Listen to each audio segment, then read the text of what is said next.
Canada have their new manager, and it is Jesse Marsch. He signs a contract until 2026, which means that he will have 2 major tournaments under his belt with this national team. He will have the 2024 Copa America that is happening this summer, as well as the 2026 World Cup, which we are co-hosting. Now, my thoughts on the hire is I really like it. I'm not saying that Jesse Marsch is going to be a massive success because I don't know. I still have some big question marks about his playing style and how it will adapt to the international game. However, I love the fact that he was brought in as quickly as they made happen because he gets these 2 tournaments. I think playing at the Copa America is so valuable. The coach, his players understand each other. They'll learn through a massive tournament like this. They already get to play the likes of Argentina, and potentially who knows if we can make it to the knockouts. I love the fact they have this tournament for experience and then take that into the 2026 World Cup. And because we're co-hosts, we could potentially have an easier group and have the opportunity of maybe getting our first point at a World Cup and maybe obviously making the knockouts. So I love the fact of the timing, and he's got a lot of work to do, but I'm excited to see what Jesse can do. He went and basically said, he does have connections. I know that there's some debate out there of he's American. From what I've seen on social media, I'd say about 75% of Canadians like the hire, 25% don't. The fact that he's American does not bother me. Jesse has ties to the Canadian program. I mean, he was obviously in charge of Montreal Impact back in the day. He wanted the Canada job in 2012. He came out and said that. I've heard from numerous sources, that the interview process with him was almost flawless, that he really put an impression. He wanted the job back then. He gets it now with a much better player pool. I'm excited to see what he can do. And I know that he's had difficult spells at Leeds and Leipzig. The Leipzig one rubs me a little bit more the wrong way because he was tailor-made for that project. It just didn't happen. The Leeds one, Leeds fans really didn't like him. He saved them for relegation. That team was not very good. He got sacked. It is what it is. I'm hoping he learned from that experience, and there's a lot of question marks around whether this player pool does fit Jesse's, unique brand of football, and a lot of pundits out there saying that it does, and we're not going to know until it happens. But again, with all the other applicants out there, I think Jesse's the one that I wanted to see brought in, and I'm really excited that he is. So what we're going to do today is we're going to take a look at what Canada's first starting 11 could look like under Jesse Marsch, and obviously highlight some players that may benefit from his appointment and some that could suffer. So let's start off with the system. Now, I'm going to go 4-2-3-1. Doesn't mean it couldn't be like a 4-3-3, but I'm going to do 4-2-3-1 just for the sake of the graphic. So starting between the sticks, we have Maxime Crépeau. I still believe in this system, how good Crépeau is with the ball at his feet. He's just the natural fit, excellent shot stopper, and I just don't see a reason to change that up. I'd be surprised if he went with like a Dane St. Clair. I do believe that Crépeau is our guy probably for the Copa America as well as the World Cup. We'll have to see how the development of someone like Sirois could happen, but for me, I do believe that Crépeau will at least be the starter for this Copa America in the upcoming friendlies against France and the Netherlands. Now, moving on to right back, it's Alistair Johnston. Alistair Johnston is having a fantastic season at Celtic. He's a natural right back right now. That's what he plays at Celtic. It's what he now will hopefully be able to play with the national team. The back four that, us Canadian fans were really excited to see. I like it. I like him going there. I think that, he'll have the opportunity to go forward. He's excellent at pressing as well in Jesse's style. I think he's a really good fit in his natural right back role. Moving along to the center backs now, a player that I think could really benefit from Jesse Marsch is Moise Bombito. Bombito is an athletic center back. He's good with the ball at his feet. We saw that from Herdman trying to play him as a CDM. Right now for the Rapids, he's playing in a back four as that right-sided center back, and I think he's the perfect fit for a player to come in under Jesse Marsch and hopefully be a player that he can mold into the center back that he wants, and I'm expecting him to pretty much walk into that starting 11. I think he deserves it as well. To partner him, I do have Derek Cornelius right now in Sweden with Malmo. He's absolutely flying. He's playing in a back four as well. And I think this is really important. Like, Johnson is playing as a right back in a back four. Bombito's playing as a right center back in a back four. Cornelius is playing as a left center back in a back four. It's nice to have players that are playing in a familiar position to come to the national team and get to play the position that they play. It's why I think Cornelius right now has got a leg up on Kamal Miller. He's not having the greatest start right now with Portland, but that Malmo side is flying. At time of recording, they have 7 wins in 8 matches. Cornelius, really good with the ball at his feet as well. I think the pace of Bombito could complement Cornelius as well. But again, if Jesse is going to go with a little bit more athletic in terms of speed, I think Kamal Miller will edge out Cornelius. But I think just, again, off of form, I think that he would trust Bombito and Cornelius for that partnership, which means the left back's coming up, and I'm going to go with Alphonso Davies. I'm just talking about players, that are playing in the position that they're playing for their club. And talking about a pressing machine and the way that these players are going to have to fit, we have good options up front. You could easily do a swap and you could put Atakubi in there, but I'm going to go with Davies right now just because I think it'd be very intriguing to me to see how he does relaxed in his left back position. Don't have him up the pitch. Don't have him play hero ball. Don't have him cut into the middle, try to combine. Just have him play his game.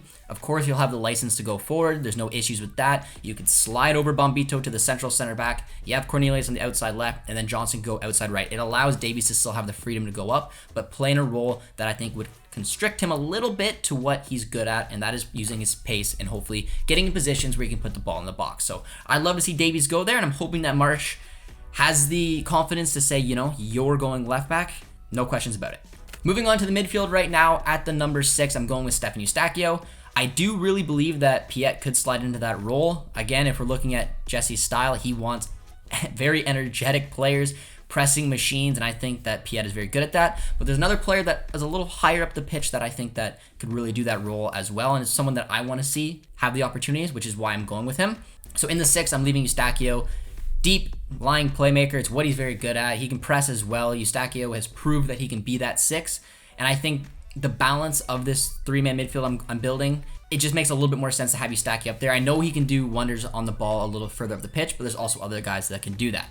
Mainly as my 8, Mathieu Choinière. Now it was Choinière or Piet for me, both incredible at pressing, both very energetic, but I just think the ceiling of Choinière, the ability to come in the way that Jesse wants to play, I think he would really thrive in this system. If you watch him play for CF Montreal, you know that he's an engine. He's all over the park. You see him can play at left mid, right mid. He can play as an 8. He can play as a 10. He's just a machine. And I want to see that, and I think Jesse will want to see that. That's the energy and the type of player that can really fit and suit his style, which will then lead a little bit further up the pitch. He can play as a 10. It can maybe be another 8, and that's obviously Ismail Kone. Kone is, again, a player that is going to be very important to this national team. He's playing at a good level, obviously, in England, and he's a player that can press. I think that Marsch will have to do a little bit of tweaking with him to maybe get up to the pressing ability of someone like a Choinière, but I think that he's creative. We've seen him kind of play in the 10 for Watford a little bit as well, so like I said, it would go Eustáquio, Choinière, Kone, and then obviously, you know, pressing and counter-pressing, these players can absolutely do that.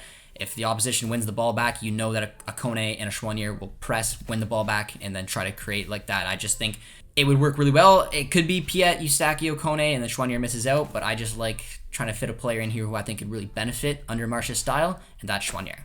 You could arguably say, though, that players that could really benefit from Marsch are the wingers, because a lot of the time, Biello and Herman play that 3-5-2 system, which means that, you know, you usually see Davies and Buchanan out on the side. It's hard to fit them all in. But if he's going to play this 4-2-3-1, you need proper out-and-out wingers, but you also need wingers that can press like madmen, that can track back, and that can do a lot of, you know, really things that wingbacks can do. And that's kind of the vibe I'm going with here. I mean, on the right, no debate, is Tajon Buchanan. He plays as a wingback at club level with Inter Milan. He can play as a winger. He can play as a fullback. We've seen him be able to track back. He's got the defensive ability. He's got the ability to go forward. I think in a 4-2-3-1 role like this, Tajon could really, really fly. He presses. He's fast. He can backtrack.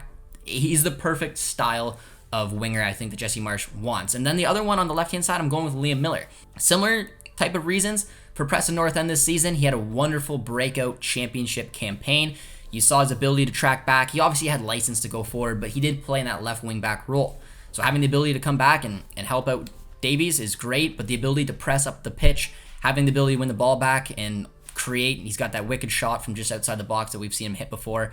I think it could be a very exciting little duo with Davies and Miller down that flank, and you have comfort levels allowing Davies to go forward, knowing that both can track back. I think that Marsch will really like having the profile of Buchanan and Miller, knowing that they've spent all season having the defensive side of their game enhanced and also have the ability to go forward. Which then leaves the striker. And if we're looking at positions of players that might suffer, I look at a Kyle Larin who doesn't really fit this style. It also means like an Ugbo and a Bear and these type of strikers, Russell Rowe, who are having really good seasons, may find it harder to break into this starting 11 because you have Jonathan David. Jonathan David is not only having a fantastic season with Lille, scoring for fun. He's proved that he can play in a 4-2-3-1 system as a lone striker. He's done that with Fonseca quite a bit. But if you watch Jonathan David's game, you know that it's not just about the goals and the assists. He's great at combining, which we know, but he is a pressing machine. He's the dream profile of striker, I think, for Jesse Marsch, which is why he's going to trust maybe switching to this 4-2-3-1 system. which means, again, all the talented strikers that we have that are having good seasons may have to find bench roles because David is the type of striker you want. High energy, pressing. I mean, he just got an assist for Lille a couple weeks back where he just presses. That's what he does. He makes defenders make mistakes. He pounces on them and he set up a teammate, and that's what you want. And if you picture the pressing and the athleticism of these players, I mean, just look at it. Buchanan, Miller, so much pace, so much ability, and they have that offensive ability as well because of the positions they play. They'll press the ball. You have then a engine like Chouanier with a Kone that can press, and you have a David that can press. The counter pressing is going to be fantastic on this Canadian style if they buy into this system, because every time they turn the ball over, you're going to have about 5 guys going at you. And if they really buy into Jesse's system, it can work. So that is the starting 11 I'm really picturing Jesse Marsch wanting to implement. Like I said, maybe it's a Davies goes up to left attacking mid, then you have Atakubi slide in. You could have a Piet slide in, which would get Chouanier out. But if I'm just looking at pure athleticism, players that can press, players that have the ability, I think, to buy into a 4-2-3-1 system, this is what I would like to see Jesse Marsch go with. At the end of the day, I personally am very excited that Jesse Marsch is here. You know, will it work? Will it not? I don't know, but I do think that there's something there between this player pool and Jesse. I think it makes a lot of sense. It's going to be great content to watch, and I'm really excited to see what he can do with this group. But I want to hear from you guys. You know, do you agree with the starting 11 I put together? In Jesse's image, would you change anything? Do you like the fact that he's here? Let me know down in the comments. And if you didn't like the fact that he's here, who would you want instead? Our federation is cheap, so be realistic if you would have preferred someone else, but I'm here for it. I'm excited for Jesse, and I really hope you guys are as well. We got a couple massive matches coming up, 2 big tournaments in the next few years. It's going to be very exciting times. So hopefully you guys did enjoy this episode, and if you did, as always, be sure to drop a like, drop a sub, and see you guys soon. Cheers, friends.